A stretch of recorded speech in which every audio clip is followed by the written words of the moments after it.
Hi, I'm Femi OK and you're in the stream. Today, turmoil in the Holy City. We look at growing tension and violence in Jerusalem.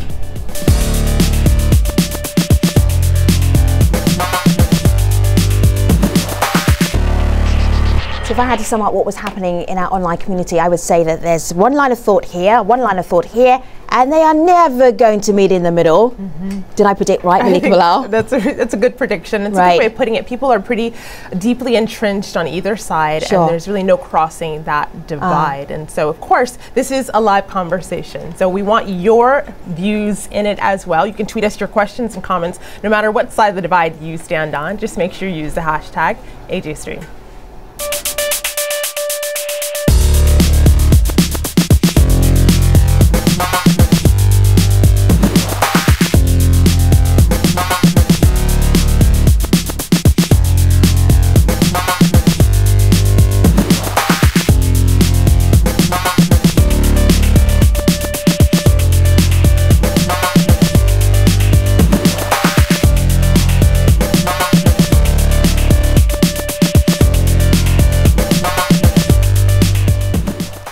Simmering tensions in Jerusalem have come to a boil. Bloody clashes, aggression at Al-Aqsa compound and various Palestinian attacks on Israeli pedestrians have consumed the city. Now, a lot has happened in the last few months, so let's take you through a brief timeline outlining some of those events.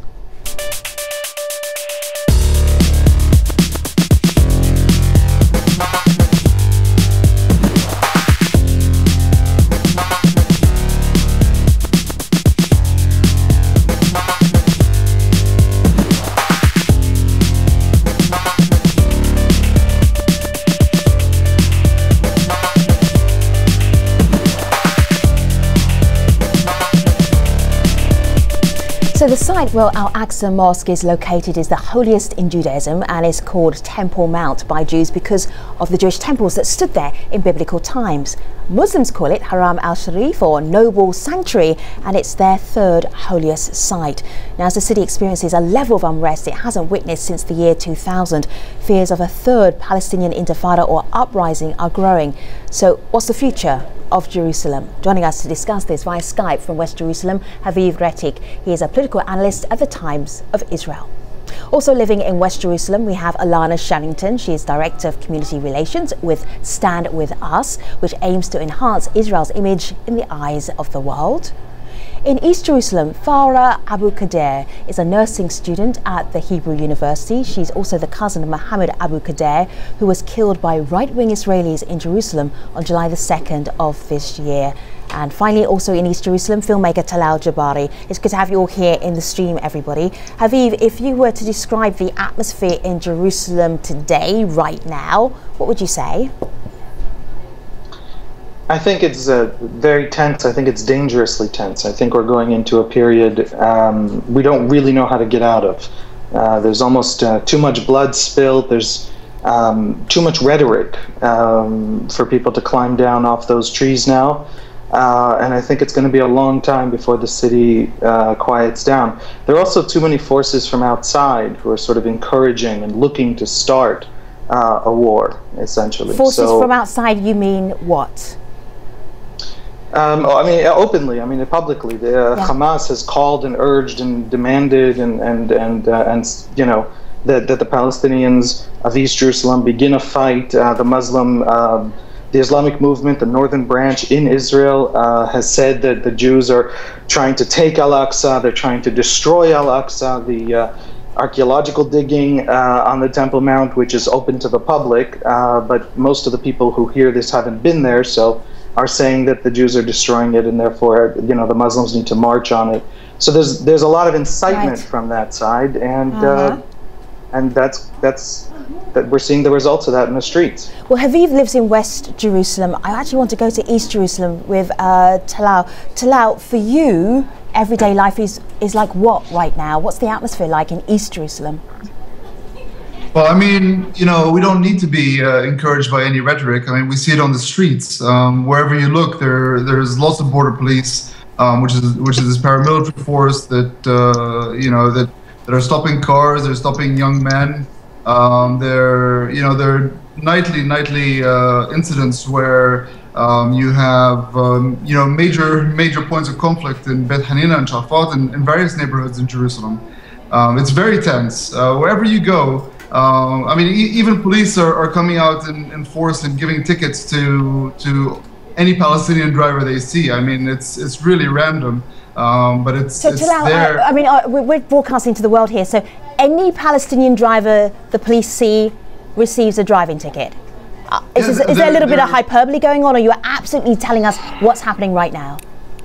No, they are stopping cars at random. You don't have to have you don't have to have violated any laws. They're stopping you and they're giving you tickets, and this is happening across East Jerusalem. You know, I mean, I was speaking to one person today who said, I got stopped, and the policeman actually let me go. And she was so shocked that this had happened because she knows of somebody who got a ticket for having a slightly faded front light, and then a ticket not long after that for having the reflectors not shiny enough.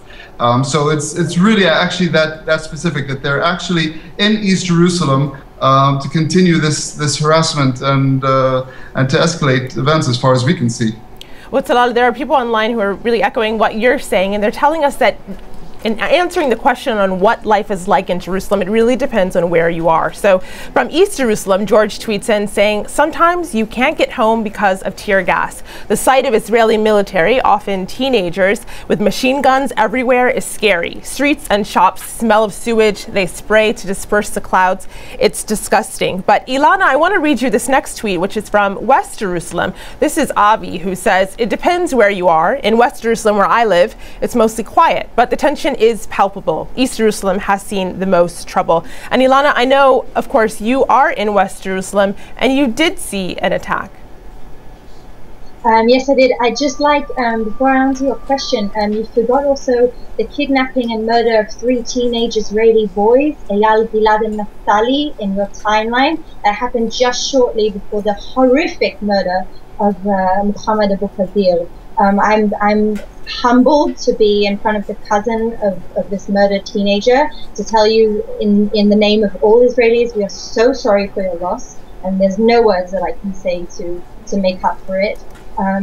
If I can answer your question, I think, you know, definitely in different areas it's all different, but if I can also just tell you about my experience. I live in West Jerusalem, and just a few days ago I was on a bus, and all of a sudden the bus stops short, and I look around and I see thousands and thousands of police cars and ambulances, and I'm not sure what's going on.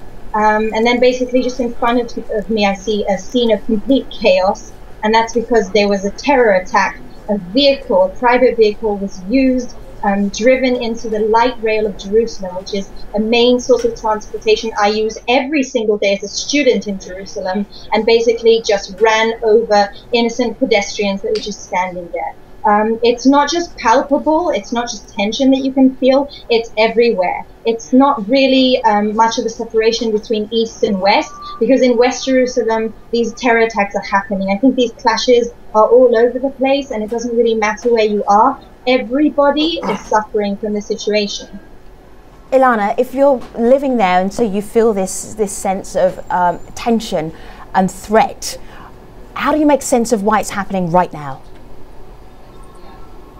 Look, I believe that these are the acts of individual radicals. I'd like to believe that this does not in any way collectively represent all the Palestinian people. And that's because I know some Palestinian people on my own behalf. I know this may sound like a cliche, but I have Palestinian friends, and they condemn these terror attacks and say, not in my name, this is something that I do not at all think is okay, and it's not justifiable. I think these are people that are radicals that have decided to launch a terror campaign on Israelis instead of trying to use any other democratic, civilized, humane mean of trying to protest and speak about the situation.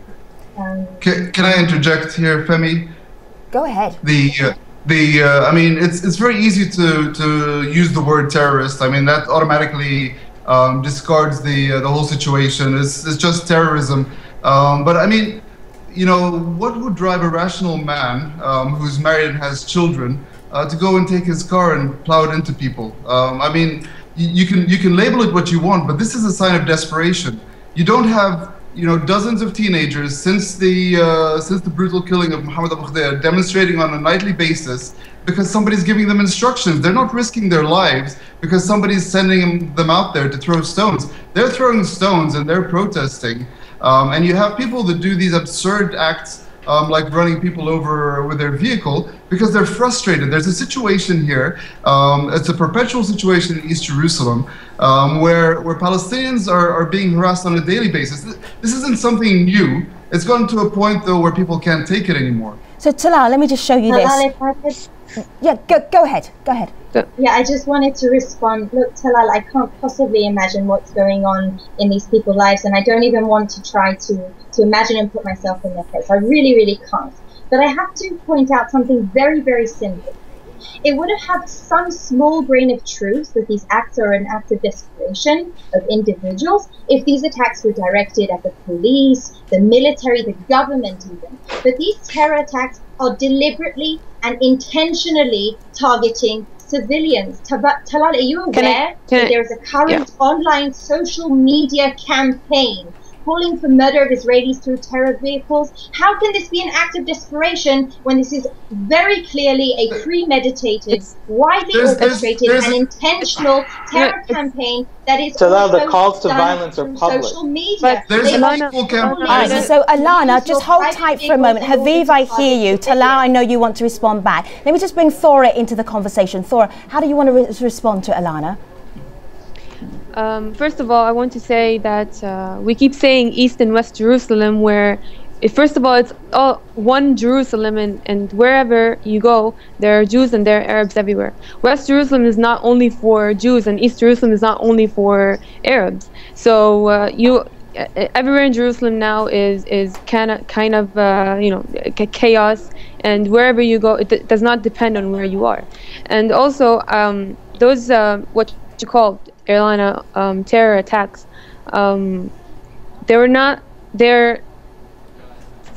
those civilians that were run over are settlers, and Ibrahim Akkari and others saw that those settlers are living a very normal life. They're living on stolen lands, in stolen homes, and they have no idea that a Palestinian man such as Ibrahim Akkari is going through so much, under pressure, frustrated. They didn't even let him inside of the Al-Aqsa mosque just to pray, and clearly, obviously, Al-Aqsa mosque is a Muslim building that is built to pray in for Muslims, and yet you see the Jewish people, they are claiming it the same way as they're claiming everything that that is in Palestine, and so it's not a terrorist attack. We call because it's a way of resistance. So Thor, let me just show you this. This is from Ayman of Arabia. He tweeted this out. 8 pedestrians have been run over by a car in Jerusalem.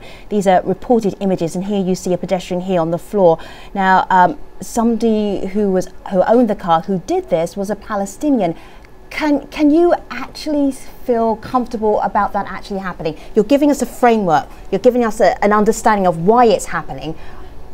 Are you okay with this? No. In a normal life, in a normal country, it is not acceptable, and violence is not acceptable, killing is not acceptable, nothing is acceptable in that category. But in our country, the occupation has turned us into those angry balls, angry flaming balls that we just want to live peacefully, and they won't let us. The Zionists won't let us. The occupation, they won't let us. And we are, and Palestinians are. Can you please not call me a Zionist? Can you call me an Israeli by my nationality? No reason to call me a Zionist. I'm Ilana, and I'm speaking to you as a student, as a human being. Just please don't use the word Zionist. Call me Ilana. I'm a student. But whoever supports Israel and the actions of Israel is a supporter of the Zionist movement. That's and also Zionism has taken over Judaism, because we as Palestinians, we as human beings, we should respect other religions. All right, Thora, take a breath for a moment, because I need to share the conversation. Haviv, what did you want to add? Well, the two big car ramming attacks, the people who were killed, one was an officer in the Israeli police off duty who is Druze, and he's from northern Israel. He's not even Jewish, so he's certainly not a settler. And the 3-month-old baby who died because a man drove his car into a baby carriage was not a settler. A 3-month-old, I don't know, could be considered a settler. Never mind that they didn't live beyond the Green Line, so there's no sense in which they're settlers.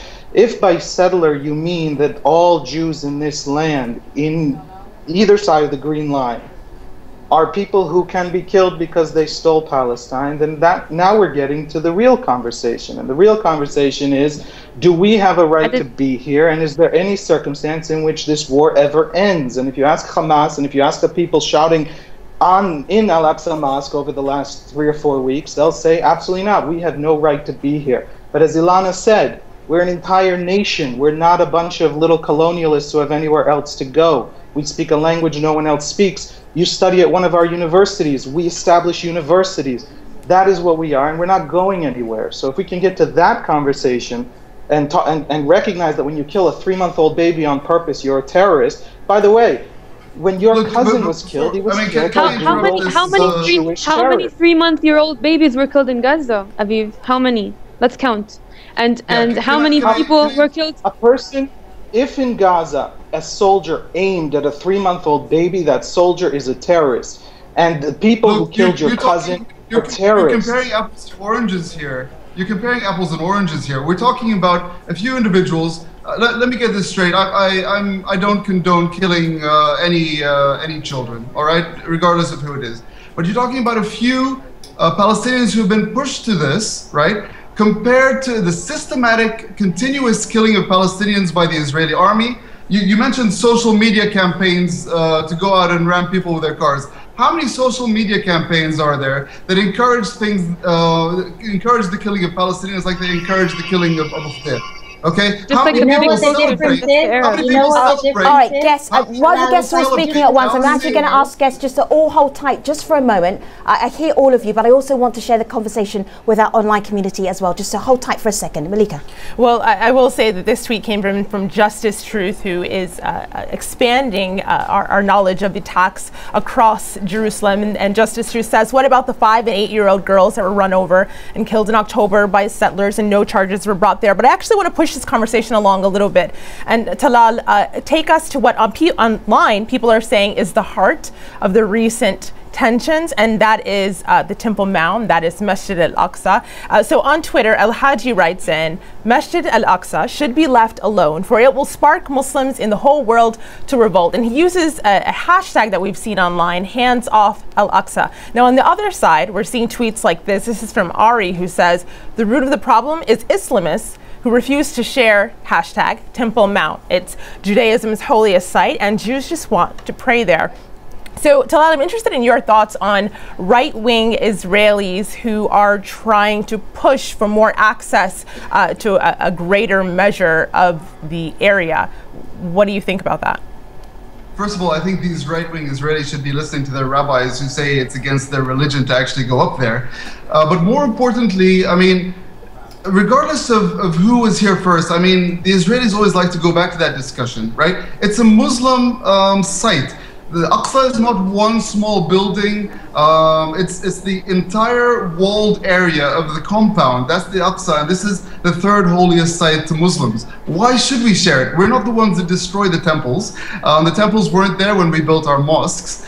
So why suddenly should we have to share this? It's, you know, we've shared so much. We've shared the entire land of Palestine. If you want to talk about 67, we've shared all of that. Why should we share our holy place? It's our holy place. So Talal, take a pause.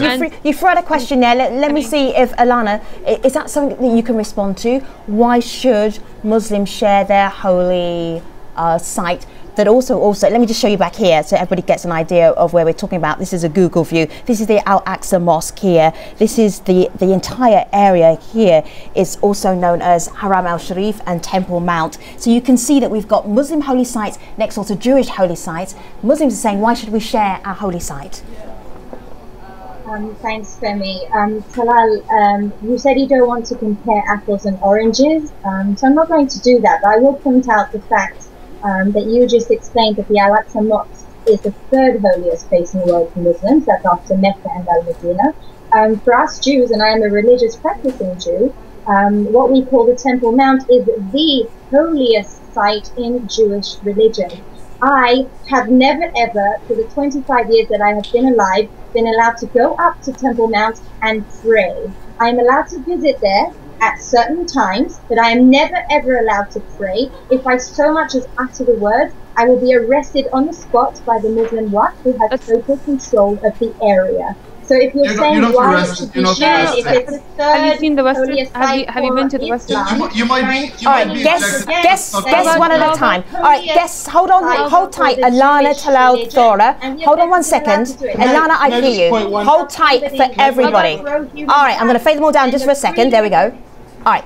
So I hear you, everybody, but I can only hear you one at a time. So I hear what Alana was trying to say. She's never been able to go to Temple Mount.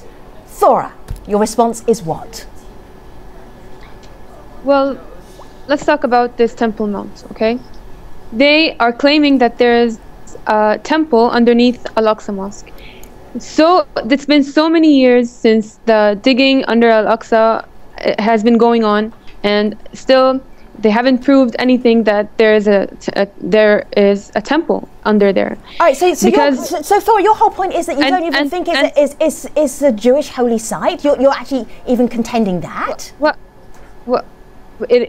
it's clearly a Muslim site, and even if there was a Temple Mount, they haven't proved it because they've been digging for so many years. And also, let's talk about the Western Wall. The Western Wall. Every day there are hundreds of Jewish people praying there, which is totally fine because we respect Jewish people and we have nothing against Jewish people. But at the same time, Muslims, Palestinians in general, are not allowed to go in there.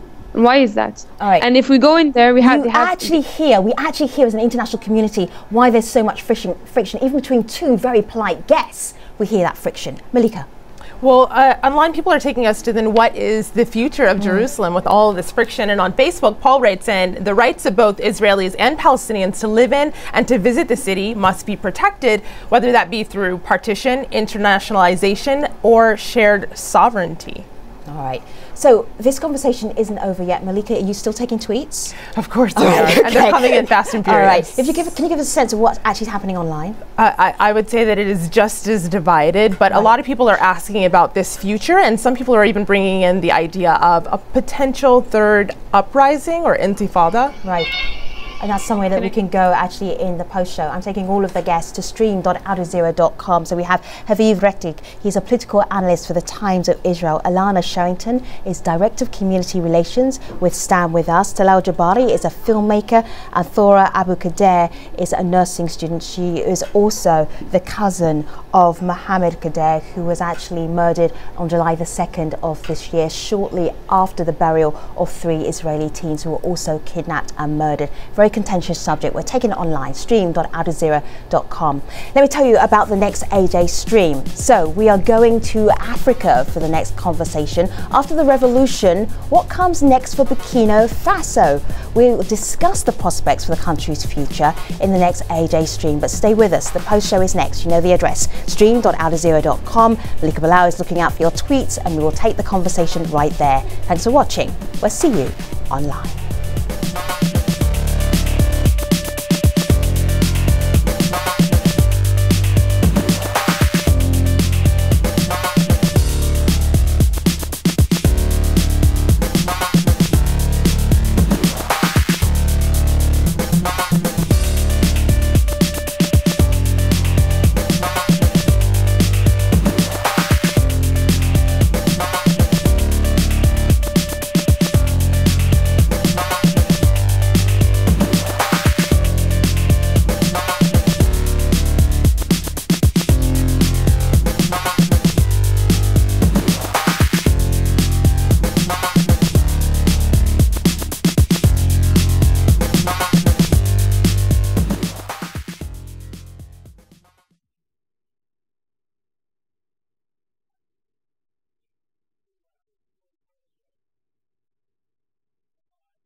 Hello again, this is the Streams Online Post Show. We're continuing our discussion on growing tension in Jerusalem. I want to get back to Haviv. Haviv, there's this bill that's going through the Knesset. It's still being discussed, but the idea would be to give Jews greater access to Temple Mount, or as Muslims call it, Haram al-Sharif.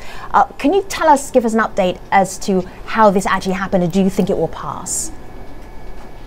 Yeah, that's a fantastic way to seg, because it's very important to note how much of this discussion, how much of the rhetoric, and how much of the things we heard in this show simply aren't true or simply incomplete. There's so many non-facts out there about this issue that drive a lot of this tension. There is a bill. Anyone in the Knesset, all 120 members of Knesset, including Palestinian nationalists in the Knesset, can present their bill. The bill has no chance of passing. What Talal said about calling for essentially the status quo and Jews not praying on the Temple Mount is an opinion shared by the Prime Minister of the State of Israel, who has said that. There's a vast majority of the Knesset that wants the status quo. The Chief Rabbi of the State of Israel has said he wants the status quo. At the same time, it is not true that all rabbis say we shouldn't go up there. A huge number of rabbis, there are different opinions in Jewish law, just like there are in Muslim law, say that you can go up there. And the impulse is an honest and serious impulse. And so there's nothing wrong with sharing the site with Jews who will come up to pray. It doesn't mean they're taking it over. So there's a lot of dishonesty. There's not going to be a bill that forces any change on the Temple Mount. It's not going to happen. Israel has promised the King of Jordan that it's not going to happen. The Prime Minister has said it publicly. The government is officially against it, and the government has an automatic majority in the Knesset, in Israel's parliament. So a lot of this tension is about people wanting to start a war because they want a war, because they think they can win, because eventually they can kick the Jews out of all of Israel. This has nothing to do with any actual things happening in Al-Aqsa on the Temple Mount. And just half a sentence. Thaura, I invite you to join me for a tour of the Temple Mount tunnels, where you will see vast, immense evidence of the temple. The Romans write about the temple. Arabs write about the temple. The temple was there. I promise you it was there. And the whole narrative that it wasn't there is about us getting out of there. Does that mean that you demolish Al-Aqsa and to build your temple? Does that mean, because we both know that if something happens to Al-Aqsa Mosque, what will happen? This third Intifada term, it'll actually happen. The whole world will be in war. Every single Prime Minister Israel's had agrees with you. Every general in the Israeli army agrees with you. But it's the Israeli army that agrees. They didn't stop Glick from invading Al-Aqsa with his group. They don't condemn their actions. Thor, just take a pause for a moment, because take a pause for a moment, because I'm just going to catch up the rest of the world with things that you know and you see all of the time. So let me just show Yehudi Glick here. He is a Jewish rabbi. Haviv, just give us a one-line background on him so the rest of the world actually understand who he is and what he's been doing. He was shot recently. He is a Jewish activist. In the Israeli political spectrum, he'd be considered right-wing, and he believes that Jews should be allowed to go up to the Temple Mount, which they are now as visitors, as tourists, but he also believes that they should be allowed to pray on the Temple Mount, which they have not been allowed to do since Israel captured Jerusalem, East Jerusalem and the West Bank in 1967, in an agreement that Israel agreed to. Israel set these rules, so Glick is not campaigning against Palestinians. He's actually in a fight with the Israeli government and Israeli parliament and Israeli army to change the rules that Jews will be able to pray. So this was the person that Thora was actually referring to. Just take a break, everybody, so I can bring in some more of the community. Malika. This kind of leads into a discussion on a wider situation, and as part of that, settlements, illegal settlements, and that's what people online are talking about. So there's this tweet from Republic of Sarawak who says, expansion of illegal settlements will only put Jerusalem more firmly under Israeli control. And Talal, I'd like to know what you think about that and the idea of expanded illegal settlements in Jerusalem and elsewhere in the occupied West Bank. Well, I mean, before I get to that, I mean, this is a very good segue into what I was going to say. The people that are demonstrating on a regular basis now are not just demonstrating because of the Aqsa. It's the accumulation of all these things, including these illegal settlements, and every settlement, according to international law, in the 1967 borders, which include East Jerusalem, are illegal. And every now and then, the Prime Minister of Israel decides he wants to stir things up, and decides he's going to build more and more in East Jerusalem. They build more and more around the West Bank. It's so unfathomable right now to even talk about a Palestinian state, because you can't drive for 10 minutes in quote-unquote Palestinian territories or in the West Bank without coming at least across one or two settlements. And this is what's getting people aggravated, because our hopes and our aspirations are going down the drain on a regular basis. We have no future in terms of our political aspirations, and people are getting frustrated, and people are going and getting in their cars, and they're hitting people. Could I just respond to that? Talal, once again, I don't claim to understand anything that's going on where you live. But I will just say that I completely agree with you that this is a much wider situation. If we're speaking just about the vehicle terror attacks, it's not the only thing that's going on. There have been 2 stabbings today, one of a soldier and one of a 14-year-old girl who has just been stabbed. There have been Molotov cocktails, firebomb tossing at civilians. There have been rock throwing. There have been targeting the light rail. This is definitely a wider range of terror attacks. Now, I completely condemn any illegal building, and this is a truth that never gets told. The Jerusalem municipality condemns any illegal building. It brings down and tears down any illegal building of either Israeli or Palestinian building and brings it down. Now you have to differentiate between the illegal settlements that are torn down. No, the illegal settlements are not demolished, Ilana, but the illegal, what you call. So hold tight for a minute, because I can't hear you, and I'll bring you back into the conversation. And they are in existing. Okay, Ilana, finish up, because Thora has a response. Finish your sentence. Absolutely. So what I'm saying is that you have to distinguish between illegal building, which is torn down the minute that it is built, and actually existing villages and communities that have existed way before these issues ever came up. This is natural growth. People need homes, people need kindergartens, just like there is building being done in every other village. Okay, Thora, your response. All these illegal settlements are just being called illegal, but then you have one house that is in Silwan, in Shafat, in Sheikh Jarrah, in Wadi Joz, that is the builder, the owner of that house and the owner of that land just didn't Can I continue since she's been cut off? Yeah, absolutely. She wasn't cut off. It's just a frozen Skype. So please pick up though, Talal. Thank you. Okay, I mean, it's true. In no municipality around the world, should tolerate people building illegally. But the difficulty with which we as Palestinians living in East Jerusalem can get permits to build makes it actually impossible to build without building illegally. The hoops we have to jump through as settlements come up willy-nilly on our land, the hoops that we have to jump through to actually build are just endless. All right, Talal, I'm just going to ask you, because this is a conversation that could go on forever, and it literally has, to be honest. But I want to ask you, if you had to sum up in a sentence the future of Jerusalem, bearing in mind what it's like today, what would you say? I mean, it's dismal. I mean, it's not going to get any better. As I said, our political aspirations, our national aspirations are being dissolved on a daily basis, and people are getting frustrated, and people don't know what to do, and people are reacting to this. And it's a sad state of affairs. All right. And I don't see it getting any better. All right, Ilana, if you had to do a prediction for Jerusalem, it would be what? I disagree. I feel like that these terror acts do not absolutely have any representation of the Palestinian population that I know. The Palestinian population that I know and that I have interaction with has given me a lot of hope. And I just hope that the whole Palestinian people get behind that and condemn these acts, and just hope that we can get back to civilized, democratic and humane means of negotiations, so we can realize our hope for peace in the future. Haviv. There is a chance for peace, but the chance for peace is going to take a very deep change in how both sides think about this conflict.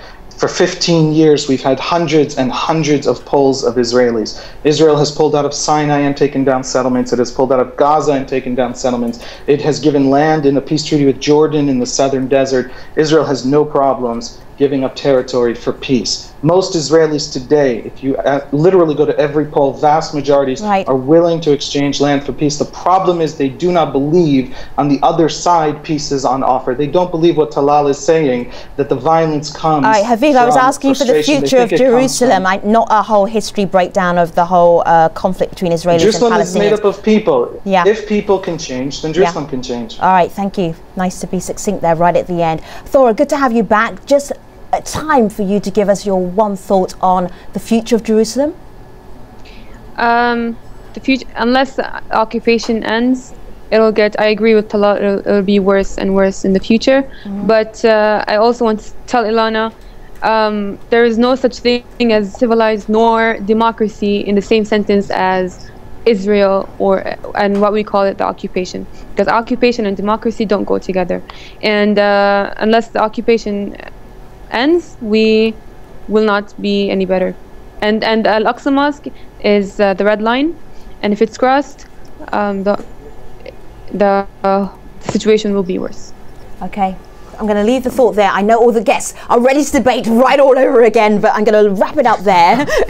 Thanks, Thora, for that, giving us something just to start a new conversation. We'll take it online. Talking about online, Malika, where do you want to leave us? Well, after the end of that approximately 40 minutes, I would say that online a lot of what I'm seeing looks something like this. This is from Jeff, who says, what both sides continue to reach, to me, he writes, is a state of impasse. And when this state is reached, the third way isn't always good. All right, thank you very much, our online community, also to our guests here, to Haviv, Ilana, Talal and Thora for being part of this conversation. We really appreciate your time. Moving ahead to our next A-Day stream. After the revolution, what comes next for Burkina Faso? We'll discuss the prospects for the country's future. That's in Tuesday's A-Day stream. See you then.